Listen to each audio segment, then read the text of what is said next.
I think the most important, because everyone should be in this program, and that is Amazon Associates. So Amazon has its own affiliate program for pretty much anything that gets purchased on the platform. And the reason why I think everyone should be in this is because, well, there's really endless products that you can promote.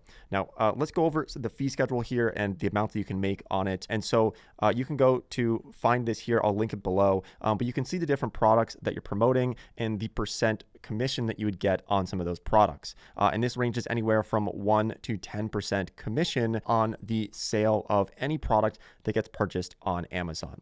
Now, some people might look at this and say, well, it's not very high. You might be getting 3 or 4 or 5% on an item. But I think it's still really great because they have so many different products that you can promote. And once you get someone to click on your Amazon affiliate link, anything that they purchase on the platform in the next 24 hours, you can get a commission for, regardless of whether you were promoting that specific product or not. And people are always using Amazon. It is a platform that people are purchasing things on all the time. And so it's really easy to get people to convert because they trust Amazon. They already have an Amazon account. So the conversions are a lot higher when you get people to click on those links.